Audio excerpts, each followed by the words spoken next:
Okay, once again, Assalamu alaikum and bismillah everyone. My name is Ahmed Selim. I am with CARE Philadelphia's Education and Outreach Director, and I am going to be your tech person today. So I'm just going to start with just a few technical reminders, and then inshallah we are going to get started with our webinar. Our MC, Syed Abdullah, will be leading us. We are encouraging everyone to put in the chat where you are joining from.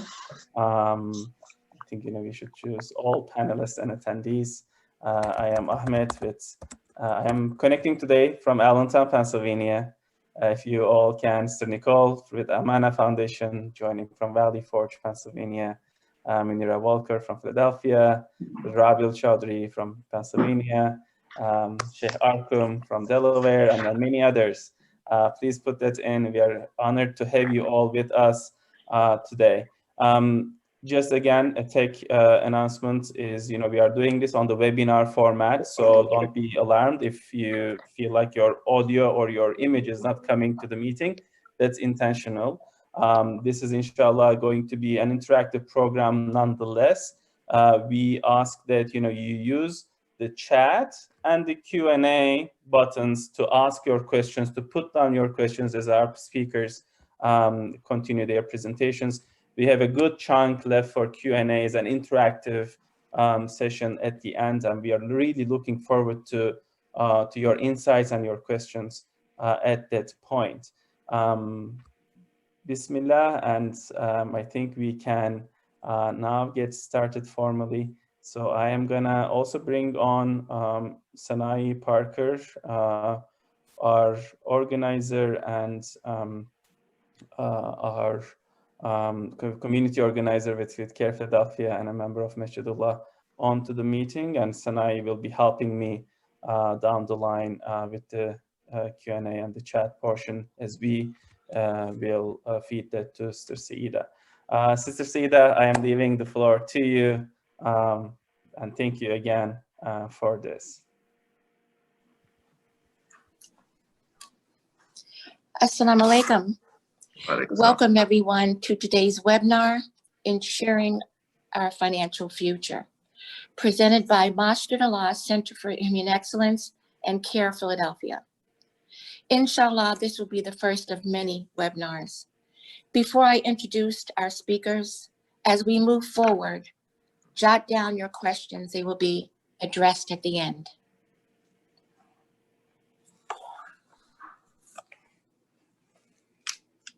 So our first speaker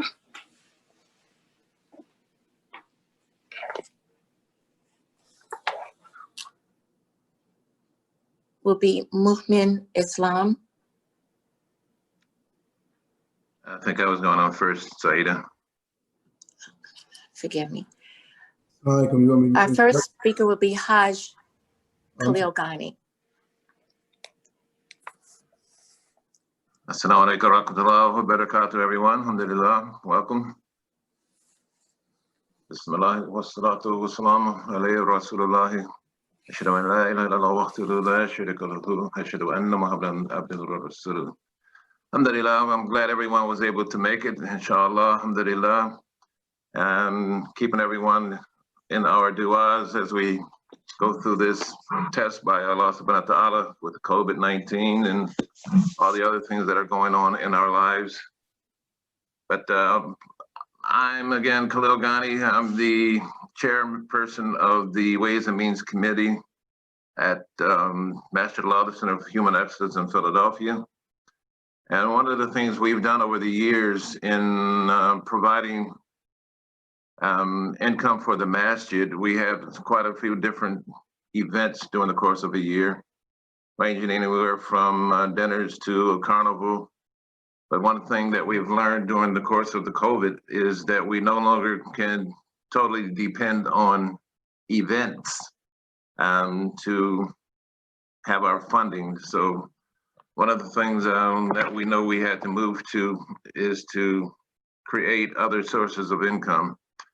As we know, as Muslims, one of the things that Allah subhanahu wa ta'ala has obligated us to do is to sustain the masjid and the religion of Al-Islam. One of the ways that we can do it that we have come up with is through an endowment. Prophet Muhammad alayhi salam stated in a hadith, Sahih Muslim, that 3 ways, once a person dies, their deeds are cut off. But so when a person dies, all their deeds are in except 3: a continuing charity or sadaqah al-jariyah, beneficial knowledge which he gives to the community, and then a child who prays for them. So these are some of the ways that we can continue to receive our blessings from Allah subhanahu wa ta'ala, even after we are gone. And one of the things we try to do is to help sustain the masjid and the growth and development of Al-Islam, especially here in the US and throughout the world where it's greatly needed. So that's one of the things that we said we would do. And we've done some surveys at our own masjid with some of the seniors. Some of the things we've asked them about was basic questions on whether or not you have insurance, whether or not you have a will, and some of the other things as far as preparing for their future return to Allah subhanahu wa ta'ala. One of the things we found in the survey was that most of our membership had some type of insurance, but very few of them actually had a will. So that's one of the reasons why we thought we would include that in our presentation today. And Allah subhanahu wa ta'ala in the Quran tells us, if we have anything of value, that we should leave a will. Of course, that eliminates a lot of unnecessarily expense for one and confusion for another once we return with our survivors that come after it. So that's one of our goals. Basically, for this first workshop presentation, we want to first address the need and our responsibility as the believers to sustain the masjid, and just to make it somewhat more knowledgeable and bring it to the attention some of the ways that an individual or organizations can continue to support their particular communities, and of course their families as well. So inshallah, we just thank everyone for taking the time out today, and inshallah, hopefully there will be something of benefit for all of us, inshallah. Thank you.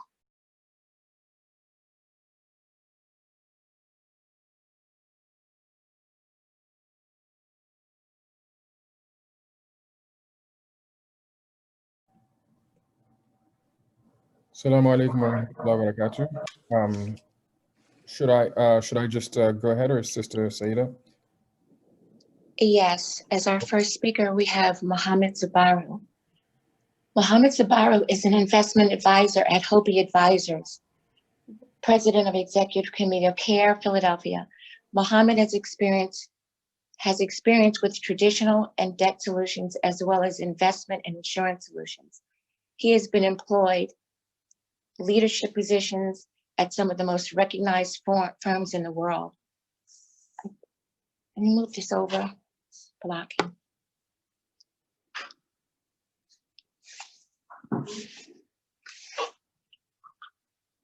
Oh, the bios are blocked by. Sister, I can just go ahead.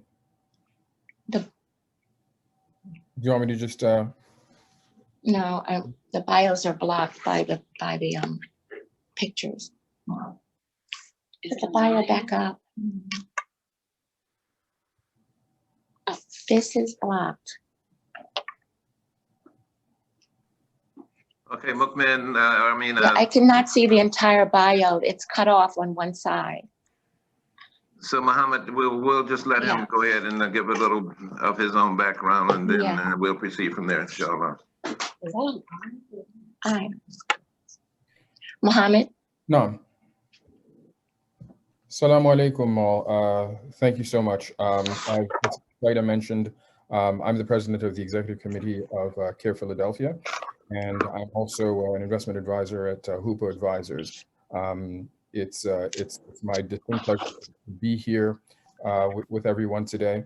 Thanks so much for Masjidullah for actually bringing the idea and partnering with CARE to do this, and then inviting the community as a whole to in the knowledge that's being shared. CARE Philadelphia is here to support the Ummah as a whole. So it's nice for us to be able to provide programming like this in conjunction with the masjid. And if there's anything that you feel that we can be of benefit to the community in doing, and it's within our wheelhouse, please feel free to reach out to us so that we can make sure that we work with you to make that programming happen.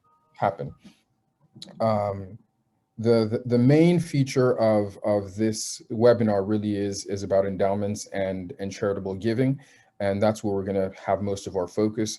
Muhmin and I are just going to be providing a little bit of support, and inshallah we can certainly have other events that are focused on finance and estate planning. But Muhi really is the star of this particular program. So with that said, what I'm going to do is I'll discuss a number of financial considerations that you want to have when you're in the process of, when you're thinking about giving, and just considerations to have financially in general. So Ahmed, if you could queue up I have one slide to go through. So go ahead and do that. So, Bismillah.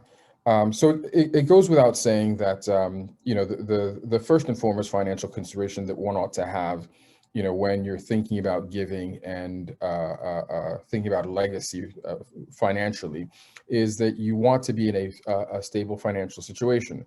You've got your obviously your bills are paid, food's on the table, clothes on the back, kids are fed.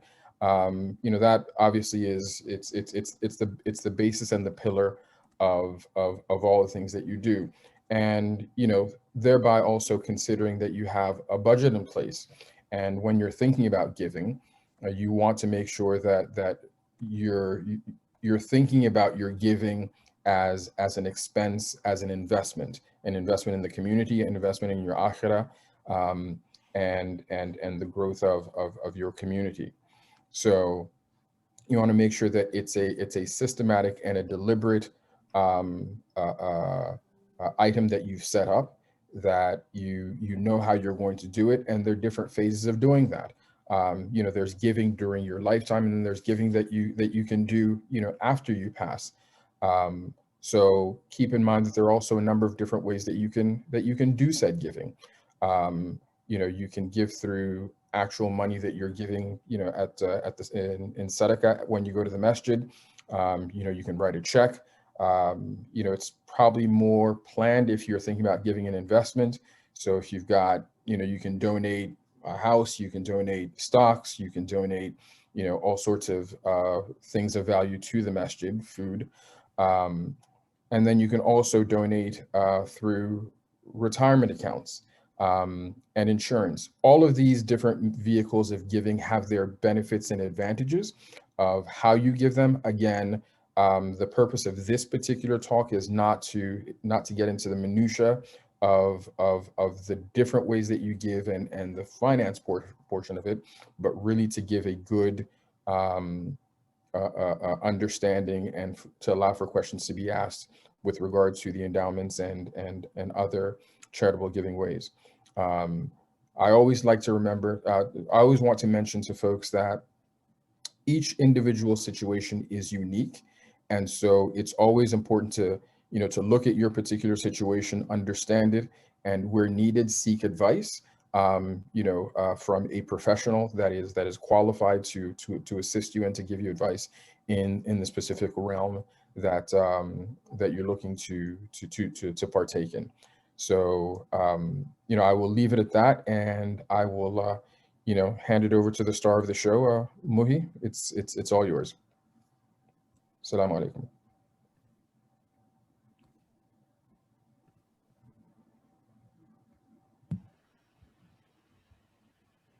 Walaikum assalam. Thank you so much, Muhammad. I think we are, yeah. So Sister Sita, let me just bring up the slide again, the speaker slide. Can you see the bio now, Sister Sita? You are on mute, Sister Sita, if you can unmute. Ahmed, I can see the bio. It's blocked by us. That's the problem. Yes. So I can't I'll see keep the it full here bio. just for a few seconds, maybe for our audience to take a look at, and I'm sure Muhi will Yeah. will mention too. Yeah. Indeed. So you could No manage to worries. move it.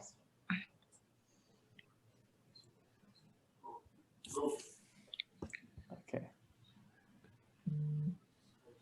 Wonderful. Let me bring Muhi's slides. And no problem. I know that was a really long bio, but all you need to know about me is that I was born and raised in Michigan. I've been in this nonprofit space for the last 11 years. And I started American Muslim Community Foundation back in 2016. Happy to chat more about my background if you're interested in connecting later, but really appreciative of the opportunity to learn more about Masjidullah and be with my esteemed colleagues here on the panel. It's so great to see many of you interested in this topic. So Bismillah ar-Rahman ar-Rahim. We all have things in our lives that we're passionate about. And when it comes to our charitable giving, we want to make sure that we are able to support those causes that mean a lot to us. And we are reminded through the Quran, through Hadith, through the stories of our ancestors about the things that they were passionate about and how we can continue to build our legacy.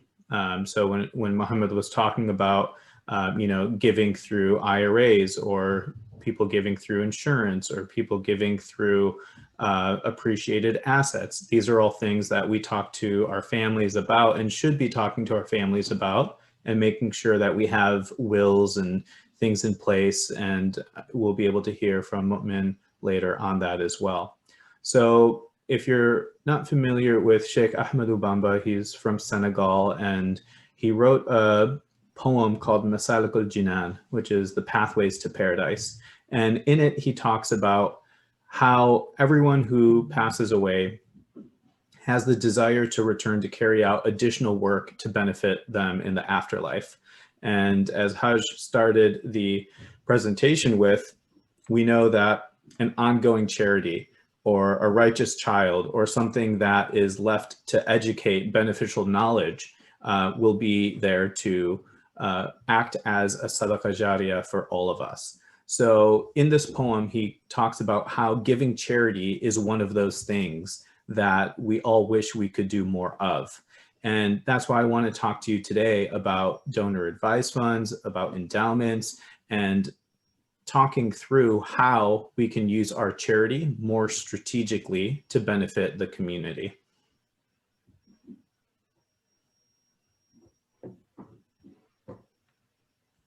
So as we mentioned, we are taught that after we pass, three things will benefit us: ongoing charity, beneficial knowledge, and righteous offspring.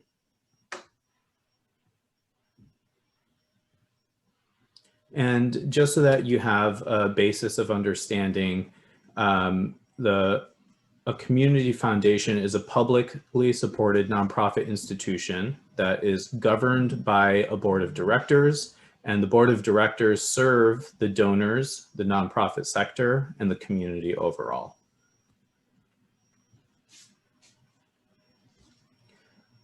Our vision is leading sustainable and strategic Muslim philanthropy for today and future generations. We do this through our mission of cultivating donor giving and diversifying funding to advance charitable causes. The values that we hold dear to our organization is to be sacred, strategic, sustainable, collaborative, diverse, inclusive, and do all of this with integrity. So on our team, we have a wide variety of skill sets and leaders. Sister Safa Ibrahim is our board president and co-founder. We have Sister, and she's a PhD and a lawyer, Agnes Chong, as our vice president. Our treasurer is Omar Hassan. He's a CFO at a small investment firm. Shireen Nasser is our interim secretary. And you can see the list of names of all of the people and their skill sets. I'm the full-time staff member at American Muslim Community Foundation, and we have 4 other part-time staff who help us with a variety of things. So this is definitely a team effort, and we are here to serve the community and help with people being more strategic with their charitable giving, and also help nonprofit organizations be more sustainable. So we'll go through that momentarily. So across the United States, there are over 700 of these community foundations, but none of them were for the Muslim community by the Muslim community until AMCF started in 2016. We looked at the National Christian Foundation, the Jewish Community Federation, and other national religious entities, and saw that there was a need and gap to help Muslims distribute their charitable giving, find more meaningful projects for their zakat and sadaqah, and be more meaningful, and to showcase the impact that Muslim philanthropy specifically has. So later in the presentation, we'll be talking about some data around the demographics of American Muslims, the giving power of American Muslims, but also looking at the research on the general American population. So we can also see our journey through AMCF. Back in 2016, we started a team. We went through our own strategic plan. We then started offering these donor advised funds, which I'll talk in more detail about. Slowly but surely, we started receiving operational funding and getting money out the door to community organizations like CARE Philadelphia and hundreds of other nonprofits that we've been able to support through the years. So fast forward to today, we now offer grant cycles. We now offer best practices webinars, which I know a few of you who are on the webinar today have attended. And we also have been able to give more than $3 million out to the community. We started a podcast on Muslim philanthropy, which you can find on all of the podcast platforms. So we're really looking at now, how can we scale our work? I volunteered from 2016 to 2018. I started receiving a small stipend after that. I was working at the American Red Cross full-time, but left that work to focus on AMCF full-time in 2019. So we're really excited for the opportunity and potential to work with the community. So just a quick mention of our services. For donors, we offer what are called donor advised funds, and these are giving vehicles that allow you to get immediate tax benefits, and you can support the charities of your choice through grant recommendations on your own timetable. So in 2020, if you wanted to open a donor advised fund, you could set aside money, and it acts like a charitable savings account, where every dollar you put into your donor advised fund has to go to a 501c3 organization at some point. It doesn't have to be right away. It could be 5 years from now. You can review all the proposals that you want. So it allows you to be more strategic with how you distribute your money. And the best part is like many of you, you probably support Masjidullah, CARE Philadelphia, and dozens of other organizations that you're passionate about. So by putting your money into a donor advised fund first, you get one consolidated receipt. It also gives you the opportunity to invest those dollars and allow it to grow over time. You can leave it in your will to your children to then make distribution decisions on your behalf. So there's a lot of benefits to giving through a donor advised fund. Giving circles are a really fun way for you and your family to make decisions together with them in terms of pooling your money together, then at a later time deciding where to distribute those funds. So instead of every family member Venmoing somebody some money or Cash Apping some money to the charity, this allows you to be more intentional. AMCF will collect the funds, we'll show you a report of who's given and how much, and then we will distribute that ACH transfer for you to your favorite charity of choice. So we have the opportunity to be more impactful when working with friends and family together. For nonprofits, we offer endowment services, and pretty much that is when a charity can set aside assets, whether it's cash or property or stocks, and we can invest that money for future growth. And it's pretty much a restricted fund where you don't touch it, but you allow it to grow over time. The return on investment can be given back to the operations of the organization, or it could be reinvested. So it allows you to have more impact, and you don't need hundreds of thousands of dollars to start your endowment. You can start with a really modest amount for your charity, and we make it accessible and a best practice for people to participate in. Fiscal sponsorship is really when a project or a nonprofit will outsource their accounting to AMCF, and we will manage that aspect of collecting donations, providing donation receipts to allow a project or a nonprofit to really focus on their mission. So it also allows projects maybe who just started or applied for their 501c3 status to apply for grants, and they can do that through AMCF to other foundations that exist. So we touched base a little bit on some of the programs. We talked about how AMCF now has a podcast. We successfully hosted 8 webinars through our Social Impact Accelerator. You can still see a variety of topics from starting your own nonprofit to marketing to strategic planning and creating your board. So a lot of useful tools for you and your organization to learn these best practices together.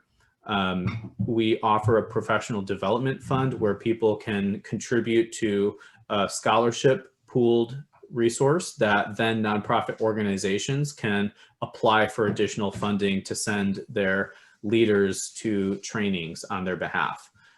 We just held our Muslim Philanthropy Awards earlier this year, and it was really great to see all of the nominations that came in across the country.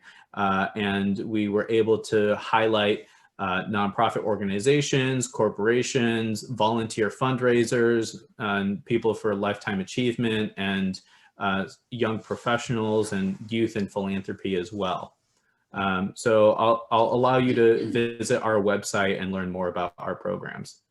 So when we talk about donating today, the experience can be uncomfortable, they can be long, they can be drawn out. There's so many different ways to give, and oftentimes they're inefficient and lack the planning.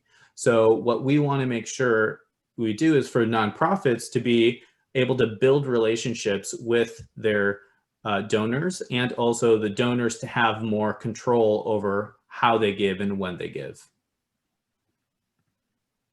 So there's a few different things that motivates donors giving. So it could be the mission of the organization, your desire to make a difference, the personal satisfaction that you receive, and oftentimes your family values, or you hear stories of other people who've been impacted. And of course, our religious identity motivates our charitable giving, your social network, and also the tax benefits at the end of the day. But some reasons why people don't give are because they don't have, nobody asked them to support a cause, or they think that their gift stops mattering, or that there's a lack of trust with the institution. So here's some research from the Institute for Social Policy and Understanding, and it showcases the reasons why Muslims give compared to other faith-based groups. And you know, the largest indicator here is that the feeling of those with more should help those with less. And then comes their religious sense of duty and obligation, and the fact that they want to help other people. or they indicate that giving makes them feel good. So you can actually look at ISP's report on their website, and it has a whole lot of rich data for you to learn more about American Muslim philanthropy.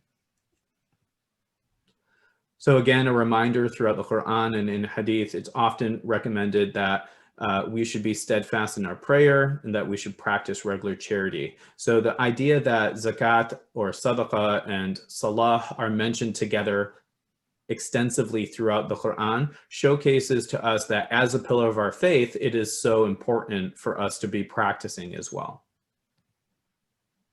So the breakdown of the American Muslim community, there's no one majority.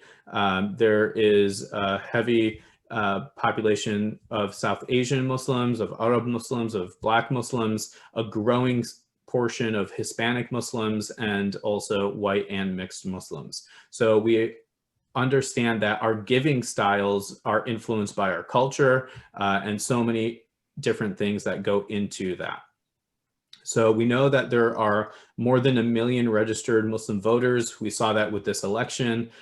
There are over 2,000 mosques across the country, many of which have been built in the last decade. There are over 300 part-time or full-time schools with over 40,000 students across the country, and more than 5,500 nonprofit organizations registered as Islamic, according to the IRS. So Muslims have $124 billion of disposable income. There are more than 3.75 million Muslims in America, according to Pew Research in 2018. And of course, that number is conservative, but there's also the fact that Muslims are the second largest non-Christian group in over 20 states. So who would have thought that in South Dakota or in North Carolina, there would be large pockets of Muslims, but alhamdulillah, we are all across the country. So this is a data set from Giving USA, and it states that $450 billion was given by Americans in 2019. We'll see how COVID-19 has affected that in 2020. Maybe Americans were more generous, or they may have found some challenges. We'll find out next year. But on the right side, it showcases that religion and education are the top two places where foundations, corporations, and individuals give their money. But something that's important to note, that 10% of bequests amounts to about $43 billion every year. And those bequests are what Mu'min will be talking about by leaving money in your will to the nonprofit organizations that you care about. And if you think about it, really, 10% of bequests are given by individuals, and foundations are oftentimes private family foundations. So you can almost argue that 95% of charitable giving, at least $430 billion, was given by individuals. So Abu Hurairah radiallahu anh says that the Prophet Muhammad, peace and blessings upon him, said, "Every joint of a person must perform a charity each day that the sun rises." And of course, we understand that this type of charity is more than just monetary. It's being kind to your loved ones or neighbors or strangers. It's smiling. It's just doing things every day that remind us of our humanity. So now stepping into donor advised funds. A donor advised fund is a giving vehicle that provides you with immediate tax benefits and allows you to support your charities of choice through grant recommendations on your own timetable. So here's how it works. You can give cash, and there's a lot of benefit to that, especially with the CARES Act in 2020. And I believe we have a slide on that later. But you can give appreciated stocks or mutual funds. You can also donate real estate or other assets. So Muhammad also touched on people with IRAs. So if you are my parents' age and you're 70 and a half or older, and let's say, alhamdulillah, you did well in your career, you don't need to live off of the income from your IRA, you're getting Social Security, maybe you had a pension, other things. So you can actually donate funds from your IRA, and it's called a qualified charitable distribution. So instead of using your required minimum distribution, you can donate up to $100,000 annually from your IRA. So that's something to keep in mind. So when you give to your donor advised fund, AMCF will be the one that provides you the receipt. And then at that point, we can use religiously ethical or socially responsible Sharia compliant investments. You get to select the nonprofits you want to support, and AMCF will then make an ACH transfer to those charities of your choice. So you and the nonprofit receive continued updates on the type of work you want to do. So there's so many benefits to a donor advised fund. Again, we talked about you getting one consolidated tax receipt. So come April, when you're filing your taxes for 2020, you're probably going to have to collect receipts from maybe 10 charities, 20 charities, and keep track of all of that. But if you open a donor advised fund and you give through AMCF, you will just need to show one receipt come tax time. So that alone should be one of the biggest benefits for you, to consolidate all of your giving. You get to set aside money now in 2020 and then distribute it the rest of your life. You get the immediate tax benefit of giving today and are allowed to carry that over in perpetuity. You get to invest your balance tax-free for future charitable giving growth. AMCF, we're experts on the nonprofit, and we can help you find causes that you're interested in supporting. We'll keep track of all of your zakat and sadaqah in one giving place. And the importance of that is, when you calculate your zakat, if you're doing that in Ramadan, you actually have 1 year to distribute your zakat. So by giving it to AMCF, you can have more control over, instead of quickly deciding in Ramadan and distributing to so many different causes right away before the month ends to get the maximum benefit, you can set it aside in your donor advised fund at that time, and then throughout the rest of the year, plan on how you want to distribute it. And when we give to the nonprofit organizations, we vet all of the different charities, and alhamdulillah, we have close to 500 organizations in our directory now. So you get to name your donor advised fund. You can call it a family foundation. You can keep it anonymous by calling it something like the Rahma Fund. And you can also set up easily multiple Sadaqah Jariyah projects through your donor advised fund. And at the end of the day, you're creating your legacy, and you can pass it on to loved ones to make decisions in the future as well. So specifically about appreciated assets, Muhammad is the expert there, and he shared a little bit about being able to donate appreciated stock. The benefit is that you can give your stocks that you've held onto for more than a year, and you can donate those instead of your post-tax dollars, say from your salary. So by giving appreciated assets, you are avoiding the capital gains tax, and you're able to give those stocks directly to a nonprofit organization. So if you're already doing this, that's fantastic. But the benefit of doing it through a donor advised fund is you only need to make one transfer. You're not constantly going back to your brokerage account, filling out multiple forms and doing that for multiple charities. So again, it's about the convenience factor here. And you get to reduce your future capital gains tax by, again, repurchasing at the market value. And the benefit is, let's say you bought a stock 5 years ago, 10 years ago, or even just last year, and the market has gained value.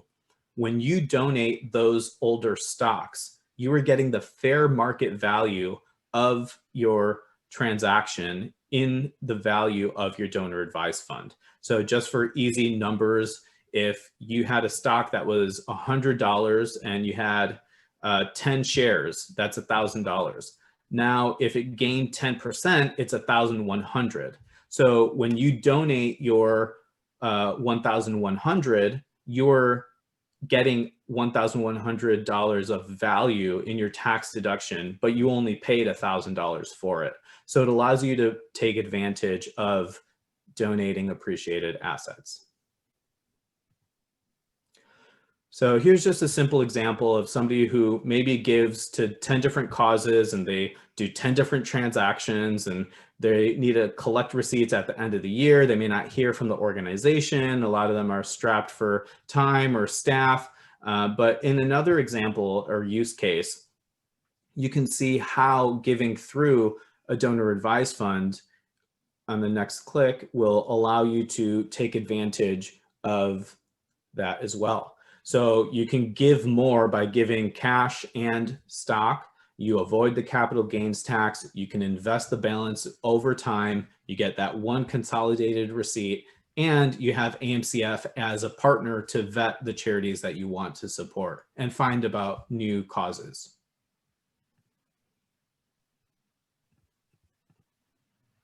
So again, when we're looking at these nonprofit organizations on your behalf, we make sure that they're worthy of your support, that they have a clear mission, a clear purpose, that they have the staffing or volunteer capacity to execute on their mission, that they are fiscally responsible, that they have strong governance in place, that they have a tried and tested model, or that they're a new concept that nobody else is doing, and that they have good people behind their cause. So these are all the things in addition to looking at legal compliances to make sure that the organizations you support have all of their ducks in a row.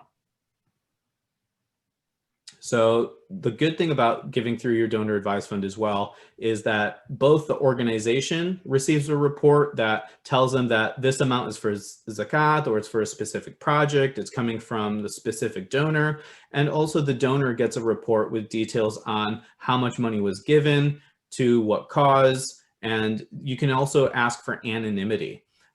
So when you are considering opening a donor advised fund, at AMCF, we ask that you have a minimum contribution of $2,500.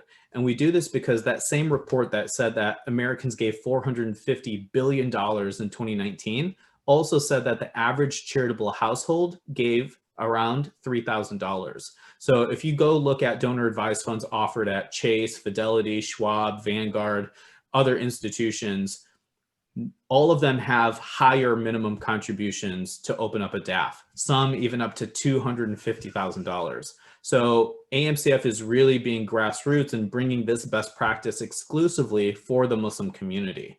We ask that you have a 5-year commitment and that when you give to other nonprofit organizations, that you are giving at least $100 in each donation. So maybe if you're like me and you have a lot of monthly donations going out at like $10 to a different organization, you know, we would just lump sum that giving for you, and you can still be giving monthly to AMCF in your donor advised fund. So if donor advised funds are something that you think you're interested in, text DAF to 71441. And you'll get a message that sends you this URL. And on that website, you can see how to set up and open a donor advised fund. Our fees are very competitive on the market, and you'll be able to, you know, get a lot of advantages of partnering with AMCF as opposed to other financial institutions. None of those other organizations know the grassroots Muslim community like we do. They don't understand or value the concept of zakat like we do. And oftentimes they're investing in other means that are not ethically invested or religiously conscious as well. So we hope that you would consider working with American Muslim Community Foundation when you want to give to the charities of your choice.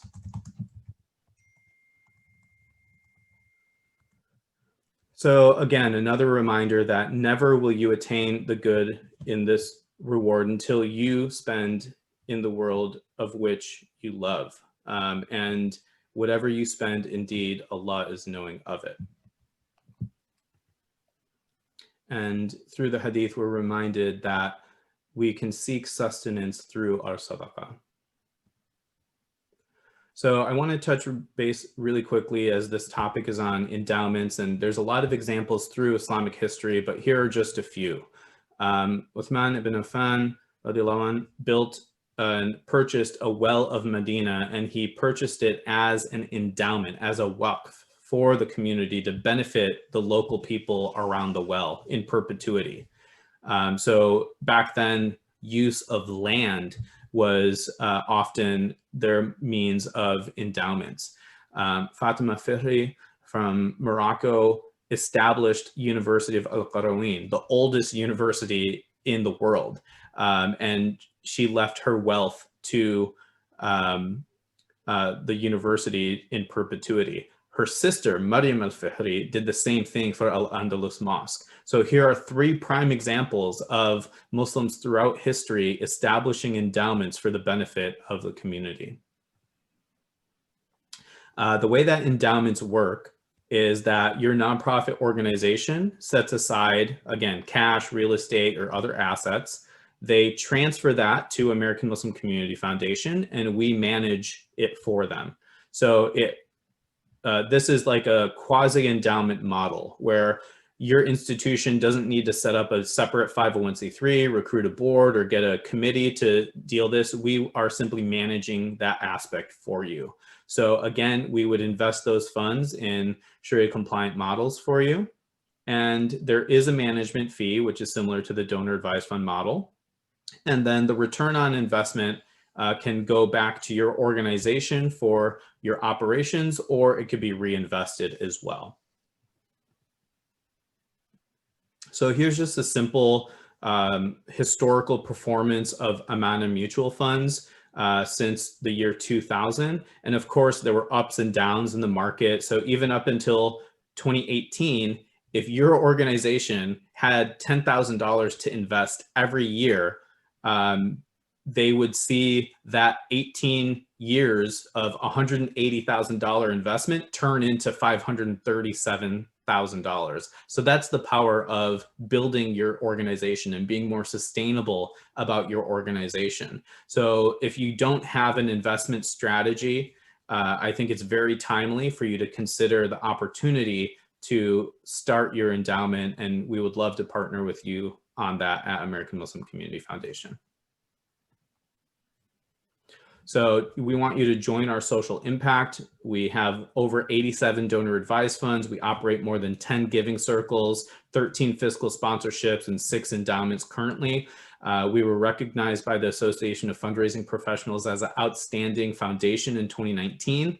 In our nonprofit directory, we have over 480 organizations vetted. We've given more than $3 million to nonprofits since 2017. We'll take questions towards the end so that we can get through a majority of the presentation, but I'll be sure to follow up with your question, Faisal.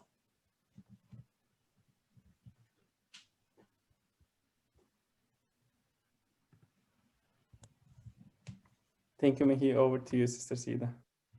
Yes, thank you, Muhi. That was extremely impressive and helpful. And may Allah continue to bless you and your organization's efforts. Ameen. Thank you. Ameen.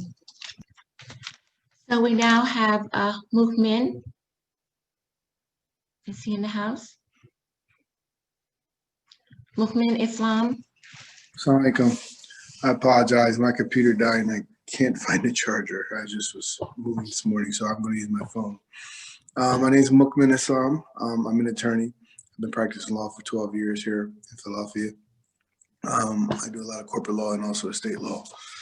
So what I just wanted to talk to you all and kind of piggyback on what was said earlier is regard to understanding the process of your estate. So what people don't understand a lot of times is that when each individual has a person and then they have the estate. Legally, what that means is that when you die, something carries on after you. So that will be your estate. That includes all of your assets. That includes all of the things you own. That may also include any liabilities you have, and it also may include any potential lawsuits. So like if you died potentially wrongful death or any claims that you have subsequent, you still have an estate. So that's how the government looks at you, as a person and an estate. I just want to talk about a few of the things that kind of what Muhi talked about, or at least would tie into what he talked about. The first part is the difference between a will and a power of attorney. A will is something that carries on after you die, so it controls your estate. It does not control your life. A lot of people sometimes think that if you have a power of attorney, it will then cover all of your needs for when you pass away. It does not. A power of attorney legally terminates upon the death. Because legally what you're saying is a power of attorney is you're saying that this person has the authority to make certain actions for you on your behalf while you're alive. So what you have to do is you have to actually create a will which covers your estate after you die. Those are two key points that I wanted to make and address based on this presentation today.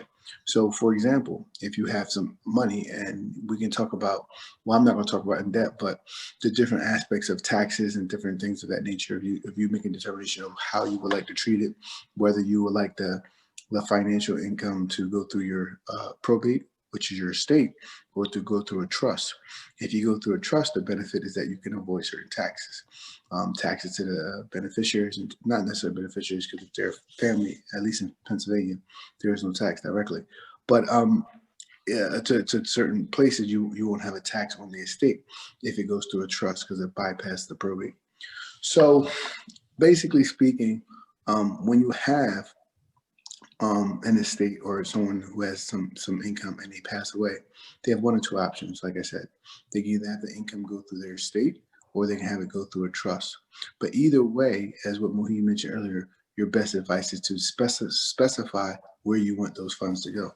I've seen numerous times where people may have passed and they had a sibling, or they may have a loved one, sometimes an ex-wife who they're so legally married to, but they're not divorced. They're separated but not divorced. And what happens is the government determines what happens to your estate.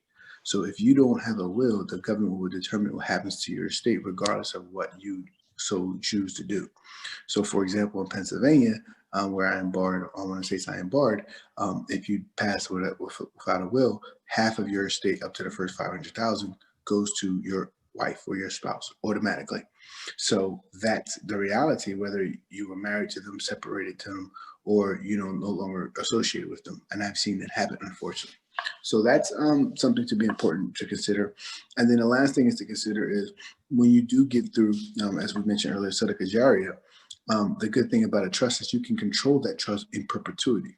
So for example, you can give money into a trust and have that trust do certain things, such as Mohit mentioned earlier. You can make it have a donor advised fund, which as it being a donor advised fund has specific advice of where it's funding. And you can even make his organization the actual trustee who's controlling where that funds go to.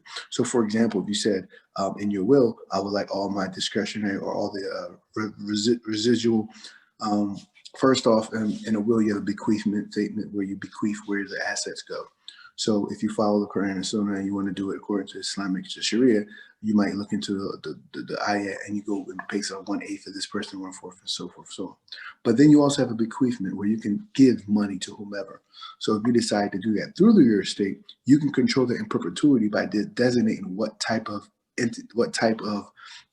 charitable Islamic aspect you want. So you can say Islamic education, you can say Islamic arts, you can say masjid, you can say whatever aspects you want. And then you have one or two options. You can either make your trustee, whoever your trustee, maybe your executor, your loved one, your child, something like that. They can control and make sure it gets done, or you can have an organization like Mohit's organization, AMCF, be the actual trustee. So now they have to follow the guidance of your trust or coming out of your estate. So those are just some basic aspects. If there was a specific question, I can't see the questions, but if they have a question, I can answer them. But those are generally based on this presentation, what I want to just talk about, just to understand the concept of your person. And then there's an estate.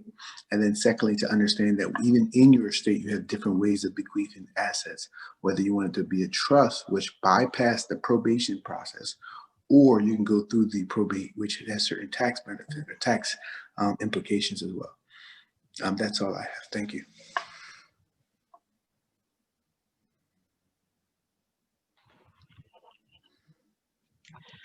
Thank you so much, Muhammad. That was valuable information.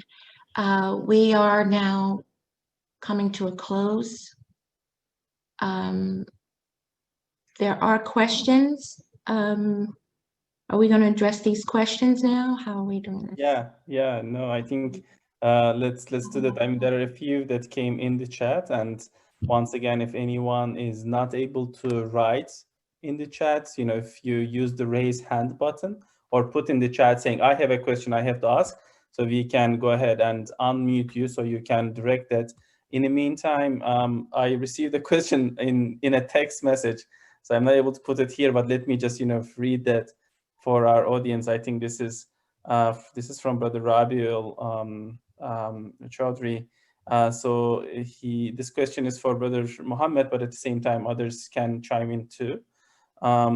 He asks, I've heard from many scholars that having life insurance is not recommended / permissible from the Islamic point of view. The question is that true? He has seen people from the Muslim community that do not opt for life insurance as it conflicts with Islamic law in their understanding. So some companies, including his company, offers it for free if one decides to enroll. Is there any advice on that? Brother Muhammad, Mohi, you may have all looked into this aspect, in addition to the financial aspects, also the religious aspects. So we'll be grateful if you can address it. Assalamu alaikum. Thank you for the question. So there's, while I will state up front that I'm not a sheikh, so that's very important to state, and the opinions do differ, but the essential portion of what's frowned upon in life insurance, to my understanding, is the idea to use it as some sort of vehicles to profit from. In the society that we live in here, life insurance is very much a tool of planning, and so as a piece of your financial responsibility, life insurance can be used and can be appropriately used as a means for that. So as a financial advisor, what I would tell you is that when you come to me and you say, this is what my financial situation is, my job is to ultimately just help you manage risk, right? And so I'm just going to give you an example. Let's say you are a 35-year-old male, you've got 3 children, you own a home, and you are married. The purpose of life insurance is to ensure that those things, those responsibilities that you have,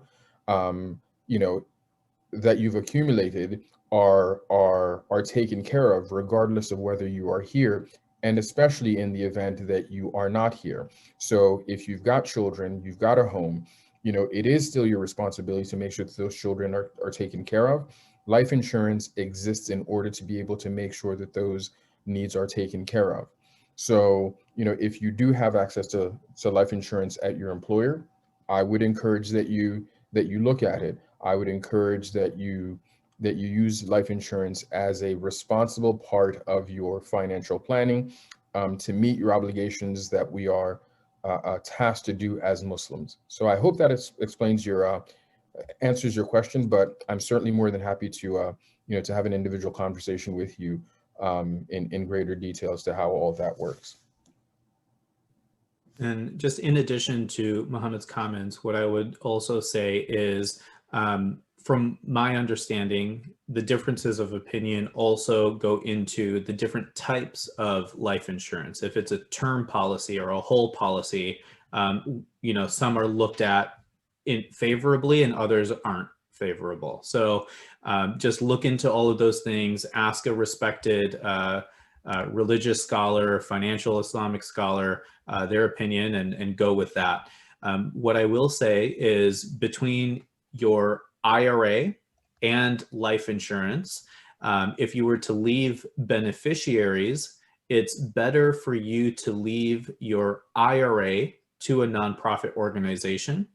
If it's a Roth IRA, it's already taxed, but if it is a traditional IRA, you can avoid the tax by giving your IRA to a nonprofit organization. And if you do have a life insurance policy, you can leave that to your family. So there's these little tricks and tips that you can learn about tax efficiency and planning. So these are great things to consider when you want to leave behind those assets to charities. And in your estate planning, you can leave up to 1/3 of your wealth to charity. So, in addition to all of the delegations of giving 1/4 or 1/8 or so on to your family, you can leave 1/3 of your estate to a nonprofit organization. Thank you. There are a few other questions that are coming in. I have one question before I read some of the questions that were answered in the chat, but for those who may not be able to keep an eye, we'll repeat those. Mohi, one question is, say, if someone in this audience wants to assign Masjidullah as their recipient, and if Masjidullah is not currently on AMCF's list, how can Masjidullah become, can be listed there, or another nonprofit that people are passionate here, Right. whether it's the Masjidullah's school, whether that is here, we have people from ICNA, we have people from different masajid and different nonprofit audience. How could that be, and should they propose, or and what happens in the likelihood that maybe your criteria and that nonprofit or that institution that they hold dear to their heart, maybe there are issues that they don't pass some of the criteria for AMCF? How can those be addressed? Yeah, definitely. So there's a great question. Any nonprofit organization can go to our website. Under the nonprofit tab, there is what's called an eligibility form. If they fill that out, we review it on a monthly basis, and we'll add new nonprofits that we've vetted at that point to the directory. Out of the 1,300 transactions that we've made, only 1 or 2 nonprofit organizations have not filled out the form, and it was due to their staff capacity. So, we really work with each nonprofit to fill out the form. Before any nonprofit is funded, we have a one-on-one conversation with them. And as you know, since CARE Philadelphia has been one of the recipients of our funds for our COVID-19 response fund, you apply and then you get added. And once a charity is added to the directory, they're eligible to receive grants or funds from the donor advised funds. In regards to families directing money, they can nominate any charity to fill out the form, or nonprofits can fill out the form themselves. In the case of a nonprofit not filling out the form, and you're really passionate about that organization, in those scenarios, you can fund them directly. But again, it's only been 2 out of 1,300, so it's not as likely to happen. But we will still work with you to support the organizations that you're interested in giving to. And the benefit of donor advised funds as well is you can even fund international nonprofit organizations for additional fees. So it gives you way more flexibility to use tax deductible dollars to make impact across the globe. Thank you. Thank you for that. I think just to add something quickly to the donor advised fund scenario, is that it is important that you understand that when you do put your money into a donor advised fund, you have the ability to advise the entity as to who it will be directed to. And as Muhi just explained, I would strongly suggest that you make sure that the organizations you are looking to support, are vetted and are on the list of the folks that AMCF will be able to disperse to. But the bargain that you make with the IRS, for getting that tax deduction, is that you do give up, access to those funds once they are placed into the donor advised funds. So although you have the ability to direct where those funds go, they are technically no longer your assets. So that's an important distinction to kind of know. But again, make sure that the institution that you're looking to donate to is eligible to receive those funds.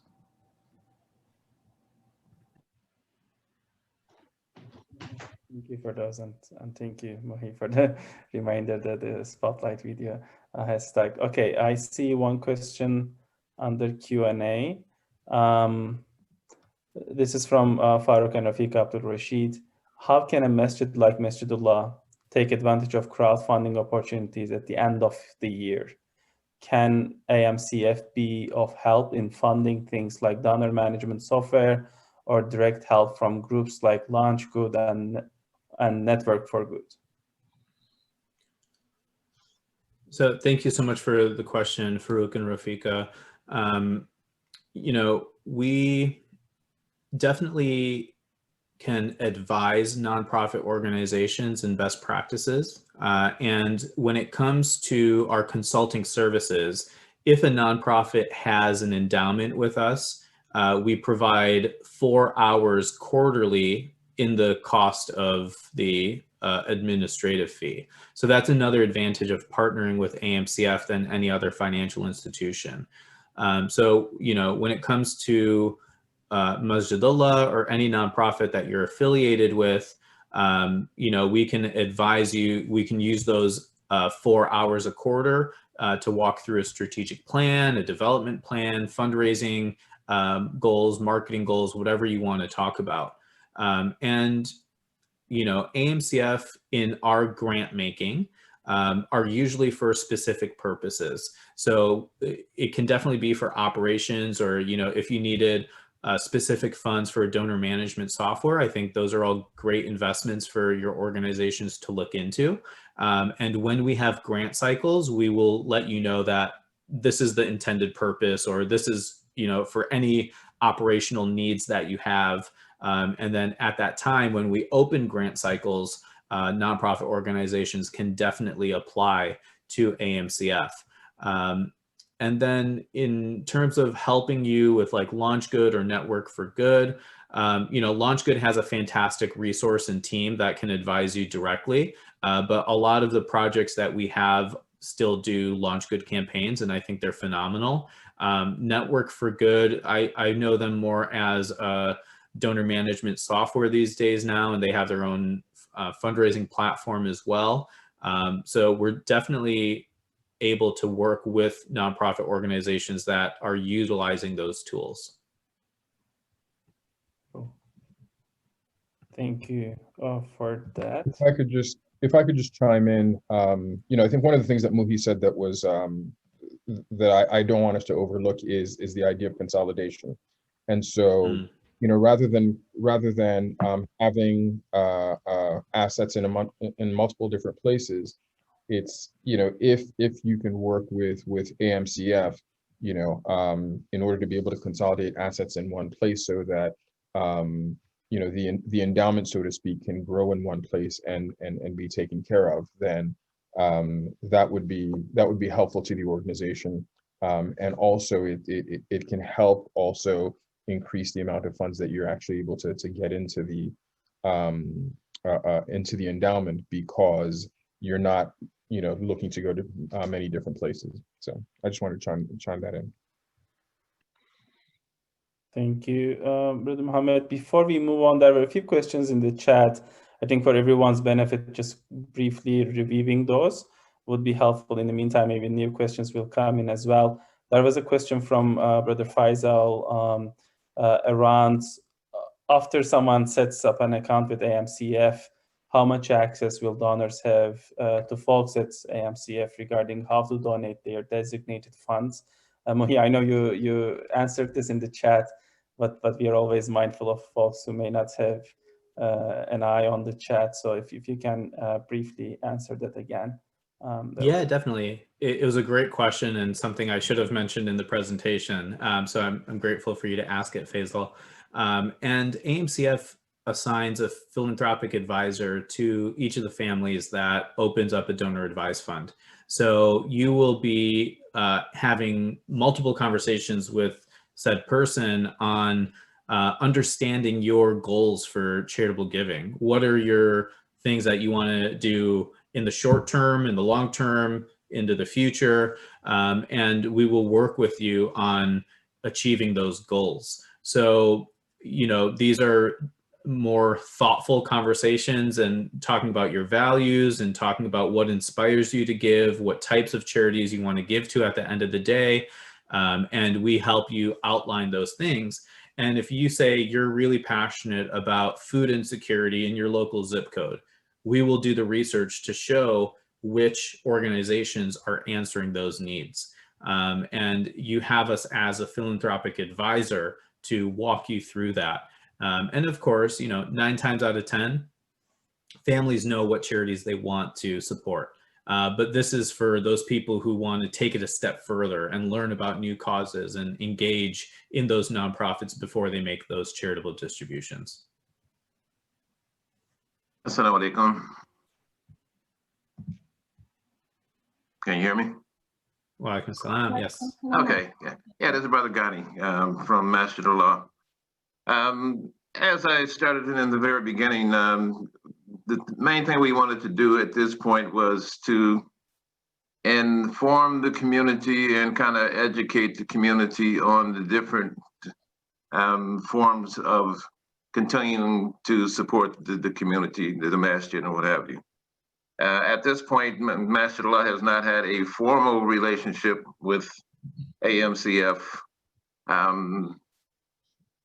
though we probably will, of course, be in discussion. But the main thing we wanted to do is get the information out, not only for Masjidullah, but for the other masajids throughout the country who are facing the same type of obstacles that we are. So this information is universal, not just for Masjidullah, but other masajids and other communities as well.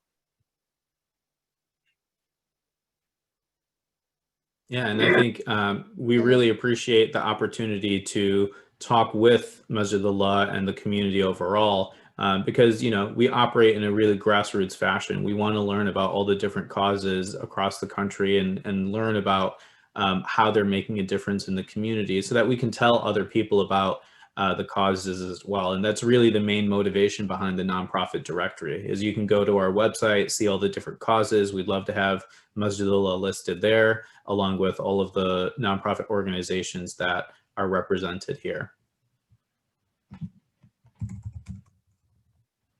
I think that on our end, Brother Ghani, I think we've been grateful that you so generously wanted to open this program to the broader community and not just keep to the Masjidullah community. And that's been, I'm sure, great, because the challenges, as you've said, are shared by many masajid, nonprofits, I think all of us.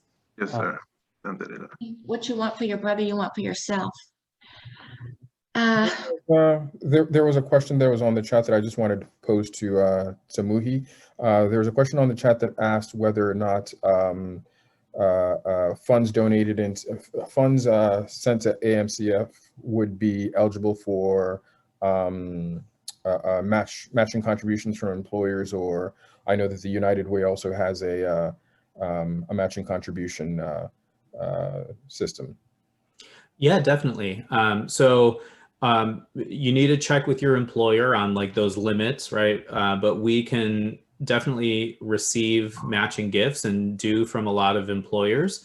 And many times those employers will say they don't want to match to donor advised funds.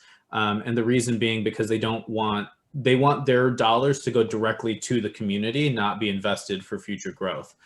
So check with your corporation on their policy. But what we have done in the past is just make sure that those funds from the match, if you have a donor advised fund, are not invested. And that's based on our ethics and on our trust in the community and in doing the right thing. So if you do use a donor advised fund and you do use a match from your corporation, we just make sure that those dollars are spent and sent out within the calendar year. So it's going to depend on the employer that's matching the funds. Yes. I think Mumin's connection got cut off. I feel we maybe lost him, and I was going to ask him to address the question around what happens in the scenario where someone has not put down a will. Right. What are the scenarios under that? And I think that has serious implications. I don't have his direct approval to post his email here, but I'm sure many of you know him. If you don't, and if you have legal questions pending, I think you can feel free to reach out to Sister Saida or to myself, so we can be sure to connect you with Mumin Islam. So just to answer, let me answer that question right quickly without playing it clear. So if you die without a will, essentially what that means is that you die what they call intestate.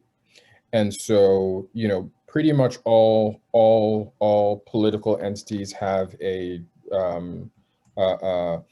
probate process by which they will distribute the assets that you have if you die intestate. And so basically what happens is that the government decides how your assets are distributed. And he touched on that briefly in the sense that he mentioned that if you were estranged from a spouse, but then died intestate, that the state of Pennsylvania would give 50% up to $500,000 to that spouse. So, you know, I think that that's a quick answer, but obviously, you know, see the lawyer because, you know, none of us left here are attorneys. And what I will add to that as well is there's specifically a hadith that says it is the duty of a Muslim who has something to be given as a bequest not to spend 2 nights without writing a will about it. So this is a direct hadith, and you know, we need to make sure that our community takes advantage of creating wills, and there are a lot of resources in the community. Utilize Brother Mu'min and his services, and take advantage of making sure your assets, your hard-earned lifestyle and money and everything goes to benefit those you want it to. Because if the money goes to probate court, you won't see it for a really long time, and the government will take a lot of it away. So to avoid that, you want to have a will that clearly describes what amount of money you want to go to charity and what amount of money you want to leave to family. And this is something that each of us should do immediately. Thank you, Muhi. I keep thinking of questions, and I'm sure others think the same ones. One question for Hajj Khalil and Mr. Saida is, does Masjidullah accept in-kind donations? And, you know, if somebody wanted to do an in-kind donation, say a car, or like, you know, I have 10 computers that I want to donate, how does that work, Muhi, in your case with AMCF? So I think that question, not so frequently, but is also relevant. Yes, we actually have a national car donation program. So you can donate an older car that maybe you're not using, and we can pass that on to the charity of your choice for you. So, you know, it helps smaller nonprofit organizations not needing to have their own program themselves, but you can donate a used car to Masjidullah, and we will handle all of the logistics and then provide the donation to Masjidullah. Alhamdulillah. And speaking on behalf of Masjidullah, yeah, we are working toward that end, but don't have everything set up at this point. But if you want further information, you can always go to masjidullah.org, which is our website, and contact us, or you can call 215-621-7800, 215-621-7800, and for additional information, inshallah.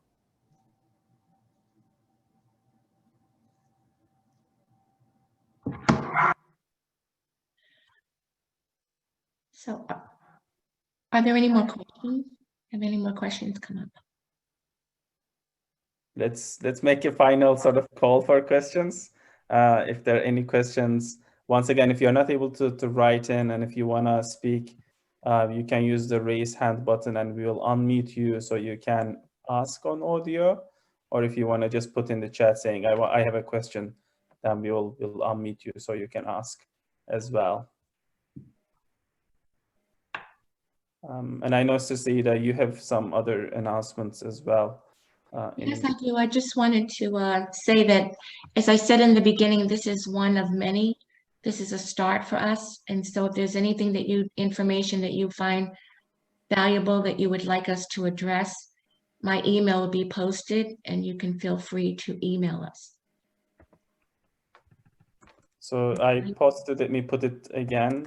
Abdallah@gmail.com, and it will be posted. Also, this today is being recorded. So the recording will be completed by next week. Is that correct, Ahmed? We are hoping early in the week it should be available, and we will send the recording to everyone. And Muhi, I understand you're okay with your slides being sent to the participants as well. So we will include a link to that, so you can go maybe look at some of the slides, data in more detail, and it will be on our website as well, alongside the recording, the link to the slides that Muhi shared. I think in the agenda we have some closing dua and thanks from everyone. I don't know if our panelists, Sister Saida, you have some final remarks. Yes, I just wanted to again thank everyone for participating, and we pray you found the information valuable. And this is one of many, inshallah. So we'll be in touch. And we will now close with a dua, I believe, from Haj Ghani, if there aren't any more questions. Any other questions that came up, Ahmed? Currently, no, Ustad. I mean, I think we Inshallah. not see them. If they come in, we'll circle back to them, inshallah. Okay.